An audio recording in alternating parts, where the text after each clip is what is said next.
dear viewers, and welcome to a new edition of our program Africa Today. President Abdel Fattah al-Sisi attended the opening session of the annual meetings of the African Development Bank in the Red Sea Resort of Sharm el-Sheikh. The annual meetings of the African Development Bank Group comprises meetings of its governor, finance minister, or central bank governors representing the 81 member countries and knowledge event. The 58th annual meetings of the Board of Governors of the African Development Bank and the 49th meetings of the Board of Governors of the African Development Fund take place in Sharm el-Sheikh from the 22nd of May till the 26th. More details in the following story. President Abdel Fattah al-Sisi attended on Tuesday the opening of the annual meetings of the African Development Bank in Sharm el-Sheikh. The annual meetings of the African Development Bank Group comprise statutory meetings of its governors, finance ministers, or central bank governors representing the 81 member countries and knowledge events. The 58th annual meetings of the Board of Governors of the African Development Bank and the 49th meetings of the Board of Governors of the African Development Fund take place in Sharm el-Sheikh, Egypt from May 22nd to 26. The theme of the 2023 annual meetings is mobilizing private sector financing for climate and green growth in Africa. The opening was attended by a number of African heads of state and government, various regional institutions, in addition to finance ministries, governors of central banks, and representatives of the private sectors, academics and development partners from the African Development Bank Group's member states. The activities started with screening a documentary film on efforts of the African Alliance Group to support industries and projects in Africa, in addition to providing services to the continent in times of crises. The film also shed light on serious problems facing the African continent and means to solve them, as well as efforts to support countries in need of aid. President al-Sisi delivered a speech on the occasion in which he expressed appreciation for the African Development Bank's vital role in supporting development issues in the African continent, particularly in light of the growing economic challenges at the international levels. The president emphasized that Egypt is continuing its support for efforts towards achieving economic development in the African continent's countries at both the regional and international levels.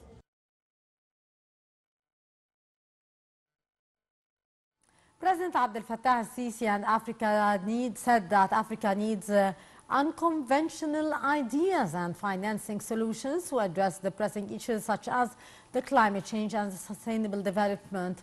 Al-Sisi made his remarks during the opening ceremony of the 58th annual meetings of the Board of Governors of the African Development Bank, AFDB, and the 49th meetings of the Board of Governors of the African Development Fund. During his address, the President emphasized the urgent global challenges and their profound impact on the African continent, including the COVID-19 pandemic and the Russian-Ukrainian conflict. President Abdel Fattah al-Sisi expressed his appreciation for the bank's role in supporting Africa's development and growth during his opening speech at this year's annual African Development Bank Group meetings. al-Sisi pointed out that Africa needs unconventional ideas and financing solutions to address important issues such as climate change and sustainable development, adding that climate change and its negative consequences are not limited to the country or region. Under the theme of mobilizing private sector financing for climate and green growth in Africa, the meetings aim to explore practical ways to support and boost Africa's climate financing. The president explained that Africa requires $200 billion annually to achieve its sustainable development goals, with $144 billion to deal with the repercussions of COVID-19 and $108 billion annually to fund infrastructure development projects.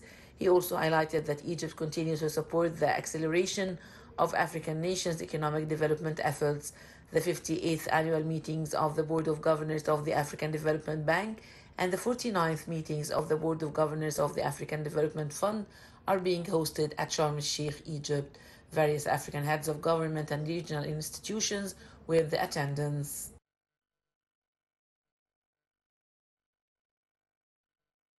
The African leaders gathered in Sharm el-Sheikh on Tuesday for the official opening of the 2023 African Development Bank annual meetings to discuss ways to increase the private sector investment in the clean energy and sustainable agriculture in Africa. The meetings will explore ways to ensure greater resilience to the climate change and achieve an equitable energy transition while helping countries on the continent meet their global commitment and adapt to the climate change.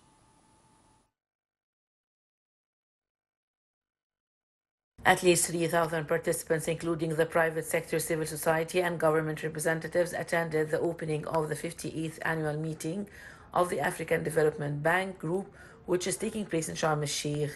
From May 22nd to 26th, 2023, the African Development Bank is bringing together all its organs, including the African Development Fund and the Urban and Municipal Development Fund, within the framework of the 58th annual meeting of the Board of Governors of the group.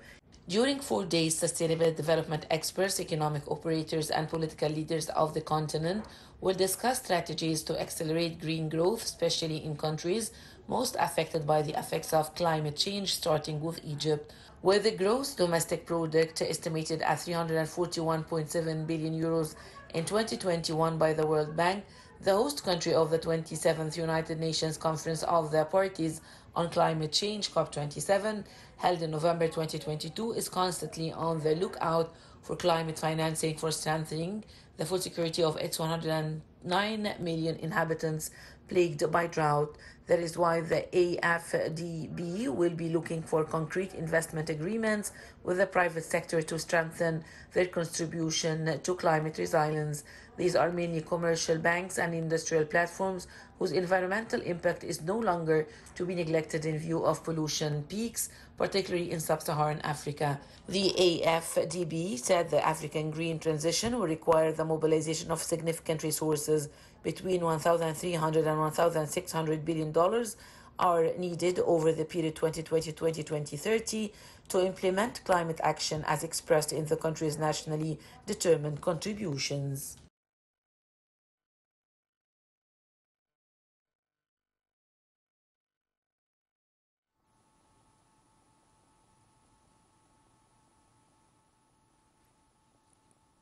And to shed light on the issue, we are very much delighted to be joined over the phone by Dr. Said Kholy, Professor of Economics. Dr. Kholy, good afternoon to you. Good afternoon, ma'am. Sir, the importance of hosting such a meeting of the African Development Bank, how do you see the significance of Egypt hosting such a meeting at this timing? First of all, in order to host a conference where it really integrate all African nations in the city of peace in Sharm el-Sheikh, that is a good addition for Egyptian political system. And in order to really cope up with COP27, which it held last year in Sharm el-Sheikh, that conference really it held in several issues. Number one, how to finance environmental and green industry in Africa, how to protect the environmental change in Africa, and all of that, according to President Sisi in his speech, we should integrate private sector in order to help the government in all over, on all different African nations to support and really invest in green manufacturing in order to save the environment. And also he mentioned we should work hard in order to have a clean energy like green hydrogen and from wind electricity and all of that. It helps to protect the environment for the African nation. Indeed. Dr. Kholy, during his address yesterday to the conference, President Abdel Fattah al-Sisi said that the private sector should be encouraged to finance environmentally friendly schemes in the African continent. What measure could be attracting the private sector to such projects from your point of view? First of all, green industry and the green economy, that's the future. And the whole world going in that trend. In order to really help industrial country in Africa, we should really focus on green industry and the green economy. And in order to do that, the government itself and the African Bank should really lend the hand with private sector in order to invest. Of course, in Egypt, we have the opportunity, the infrastructure to do that, like wind energy and sun energy and green hydrogen energy. The government worked very hard and has several protocols. For example, with the Belgian country, we have a joint venture in order to produce a clean energy.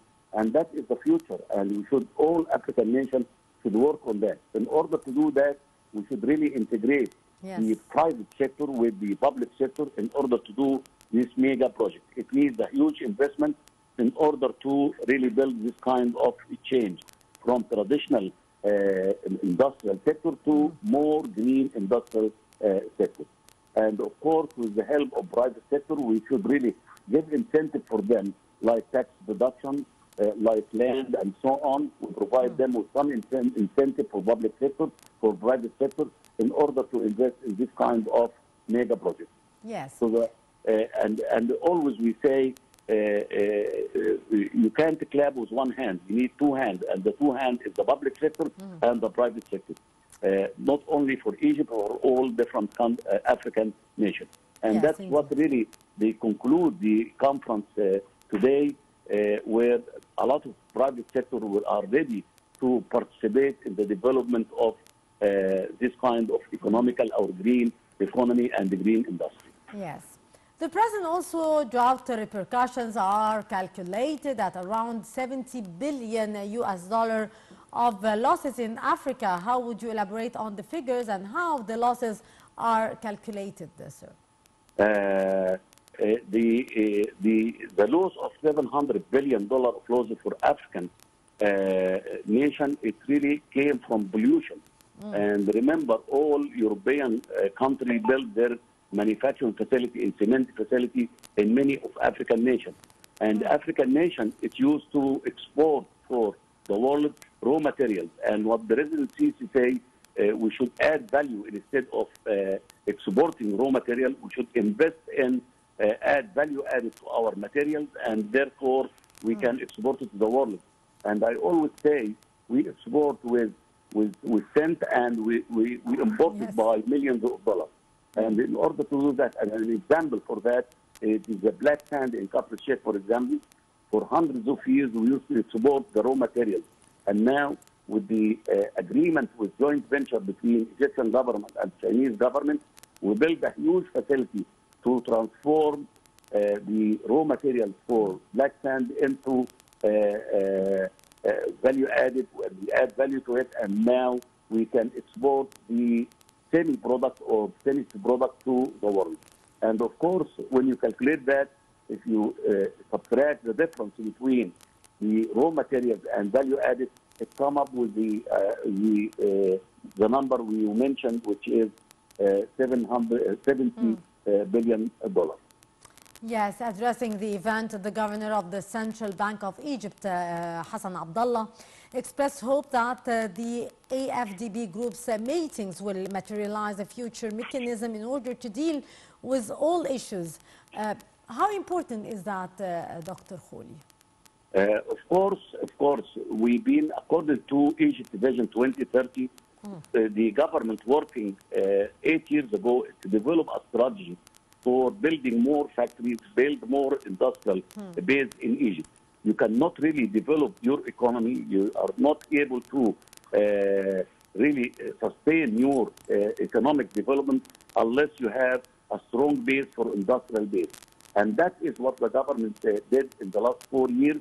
We start to have a strategic alliance. We start to attract foreign direct investment to invest in Egypt.